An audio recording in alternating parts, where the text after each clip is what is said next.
Hallelujah. Praise the Lord. It's again a great joy even to meet you through this short time of meditation. Today, even I want to talk to you on a topic when God stops you. When God stops you.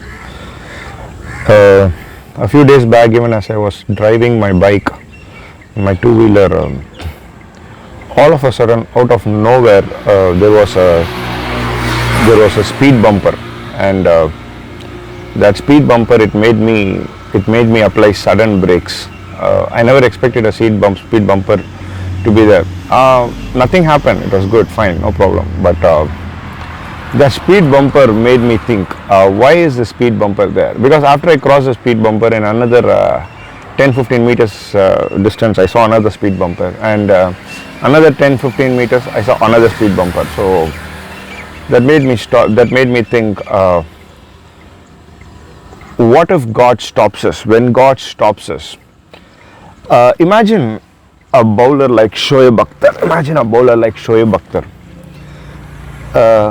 one of world's fastest bowlers, and this guy who hailed from Pakistan, he used to start his bowling run-up right from the boundary line, and the way he works to generate his pace is something just awesome. I think it's something that every bowler, some bowlers have some cool action, but this guy puts his entire mind, body and soul to generate pace. So his bowling run-up starts right from the boundary line. He starts all the way from there, and he builds up his pace slowly, little by little he comes, and by the time he reaches his 22 yards, his full force is in his two legs and in his right hand, and by the time he lifts his right hand to bowl the ball, the always cool Rahul Dravid or the energetic Sachin Tendulkar, who was standing at the other side of the crease, they just lift their left hand and stop the bowler, making the umpire to raise his two hands and call it as a dead ball. Just because there was some disturbance in the black screen that was behind the bowler's head. Imagine what the bowler would go through, generating his entire space coming out from near the boundary rope, and all of a sudden the batsman, by the time he's about to release his ball, the batsman stops him. Many bowlers had to go through that. Dale Steyn, Glenn McGrath, so many great guys. Imagine of being stopped when you are at a full swing. Imagine being stopped when you are at a full swing. Balaam was in a full swing to go and curse the Israelites when the donkey stopped him. The River Jordan was in its full flow when the little feet of the Levites stopped it. The sun was scorching and blazing with its full race, in its full power, when a little prayer of Joshua stopped the sun, stopped the moon. The Red Sea, the waves of Red Sea were magnificent, and they were gloriously hitting the shore when a staff of Moses split it into two when it stopped the waves.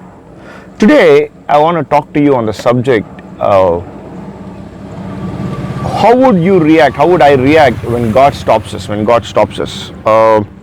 Let me read to you a verse from Luke chapter 16. Luke chapter 16 and verses from 4 onwards. Luke chapter 16 verses from 4 onwards. This is about Apostle Paul again. I think nowadays I'm speaking too many sermons on Apostle Paul, but I think it's all right. Paul is one of the greatest servants of God, and this is something that we really need to learn from Apostle Paul. Acts chapter 16, from verse 4 onwards, it says like this: Now they went from town to town, instructing the believers to follow the decisions made by the apostles and elders in Jerusalem. So Paul had received a set of instructions from Jerusalem on various things, maybe on regards to circumcision, teachings, doctrines, many things.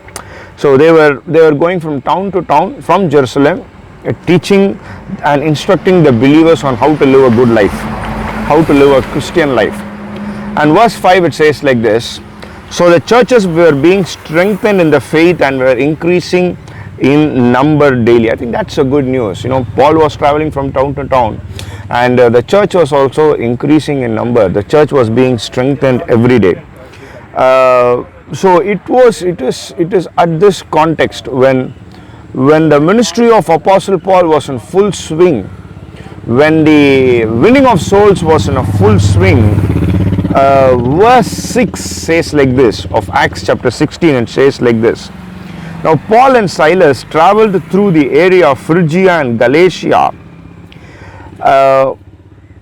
Their plan was to, I'm reading it for the Message version. I'm actually mixing a few versions because the first line I read it from NLT. Now the second line I'm going to read it from the Message version. Their plan was to turn west into Asia province, but the Holy Spirit blocked that route.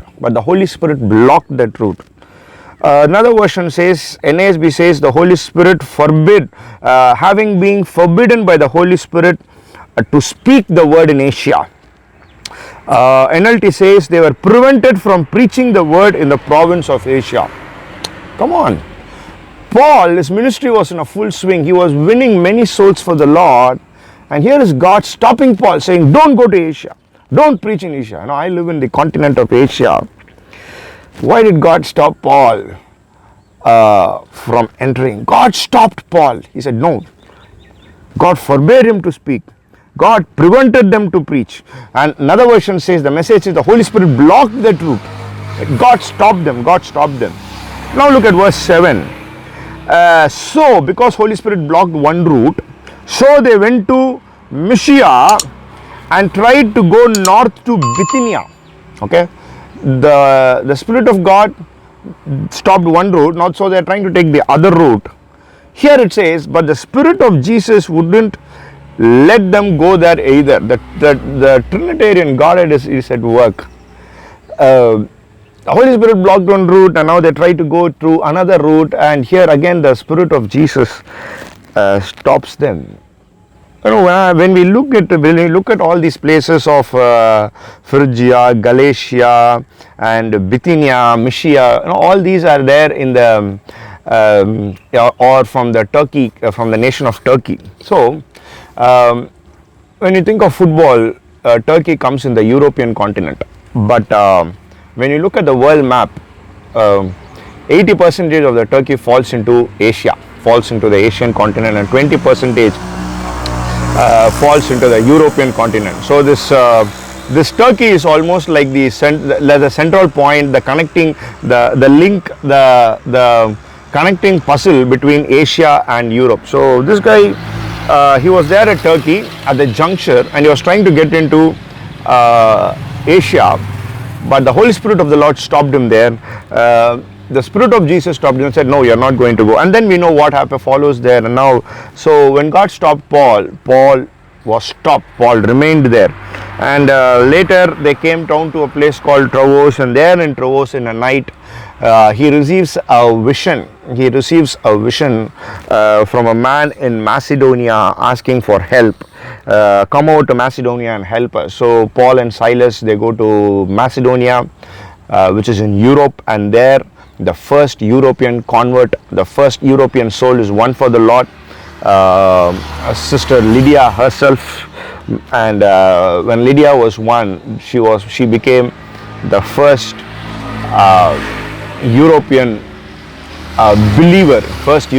believer, and then the gospel enters into Europe, and Europe sends out thousands, or I would say tens of thousands of missionaries into the entire world.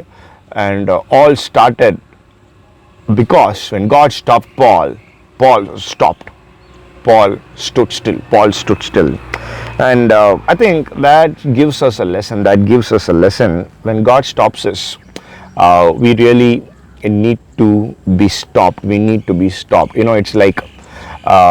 like when the signal is red, you stop. You don't jump signals. In Luke chapter 18 from verses 27 to 39, we see of a demon-possessed man. So this guy was demon possessed, and he was tearing himself. He had a legion of evil spirits in him. Many demons was with him, and finally,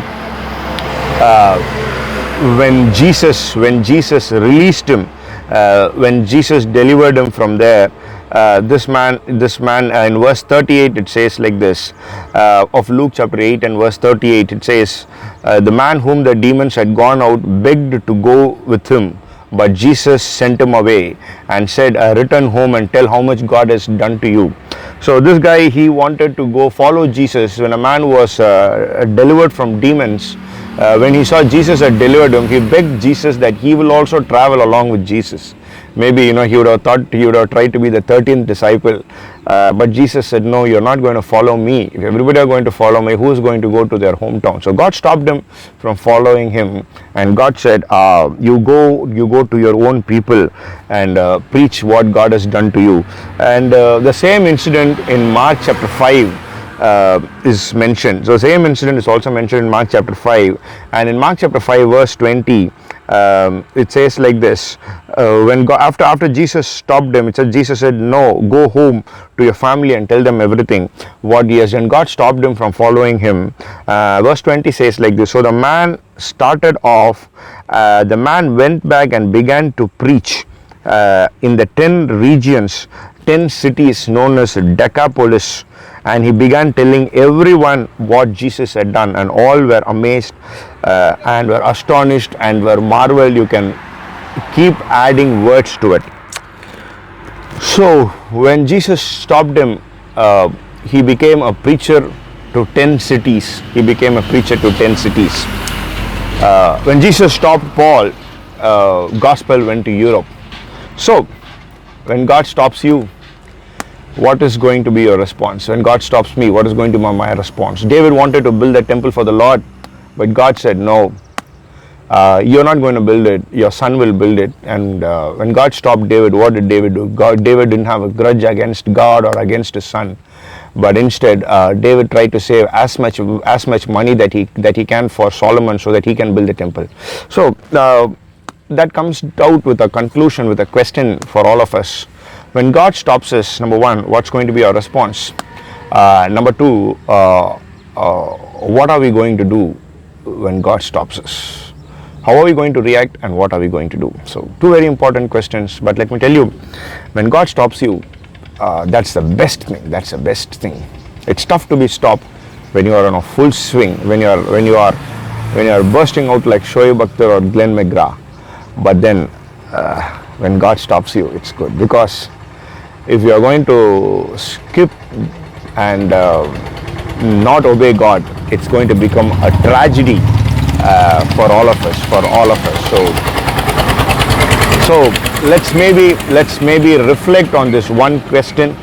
What are the various ways when God stopped us, and how did we react, and how are we going to react further? So may God speak to you through these words, and may God help us analyze our lives, so that we will be God's real disciples and not just situation made fans. May God be with us and guide us. Stay blessed in Jesus' name. Amen.